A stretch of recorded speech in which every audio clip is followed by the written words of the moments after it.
میں سے مقدس یوحنا کا مکاشفہ اس کا 4 باب پہلی آیت سے چند آیات تک پڑھا جائے گا۔ مقدس یوحنا کا مکاشفہ 4 باب پہلی آیت سے چند آیات تک پڑھا جائے گا۔ خدا کی زندہ پاک نام میں مرحوم ہے۔ ان باتوں کے بعد جو میں نے نگاہ کی تو کیا دیکھتا ہوں کہ آسمان میں ایک دروازہ کھلا ہے،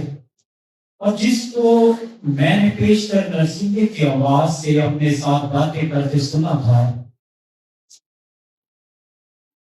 وہی فرماتا ہے کہ یہاں اوپر آ جا، میں تجھے وہ باتیں دکھاؤں گا جن کا ان باتوں کے بعد ہونا ضرور ہے۔ اور میں رونے آ گیا اور کیا دیکھتا ہوں کہ آسمان پر ایک تخت رکھا ہے، اور اس تخت پر کوئی بیٹھا ہے، اور جو اس پر بیٹھا ہے وہ سنگ یشب اور عتیق سا معلوم ہوتا ہے، اور اس تخت کے گرد سمود کی سی ایک دھنک معلوم ہوتی ہے، اور اس تخت کے گرد 34 تخت ہیں، اور ان تختوں پر 34 بزرگ سفید پوشاک پہنے ہوئے بیٹھے ہیں، اور ان کے سروں پر سونے کے تاج ہیں، اور اس تخت میں سے بجلیاں اور آوازیں اور گرجیں پیدا ہوتی ہیں، اور اس تخت کے سامنے آگ کے 7 چراغ جل رہے ہیں، یہ خدا کی 7 روحیں ہیں، اور اس تخت کے سامنے گویا شیشہ کا سمندر بلور کی مانند ہے، اور تخت کے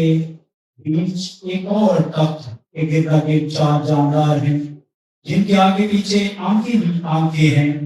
پہلا جاندار ببر کی مانند، دوسرا جاندار بچڑے کی مانند، اور تیسرا جاندار کا چہرہ انسان کا سا ہے، اور چوتھا جاندار اڑتے ہوئے عقاب کی مانند ہے۔ اور ان چاروں جانداروں کے 6 پر ہیں، اور چاروں طرف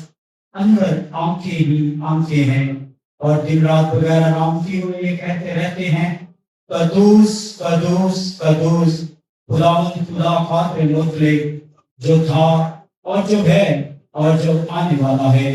اور جب وہ جاندار اس کی تمجید اور عزت اور شکر گزاری کریں گے، جو تخت پر بیٹھا ہے ابدالآباد زندہ رہے گا،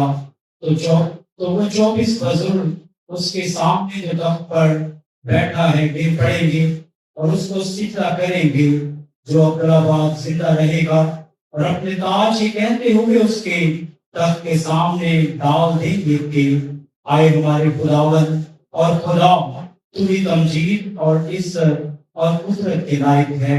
کیونکہ تو نے ہی سب چیزیں پیدا کی، اور وہ تیری ہی مرضی سے تھی اور پیدا ہوئی۔ آمین۔ خدا ان کے زندہ پاک کلام کو پڑھے جانے پر اس کی خاص برکت ہو۔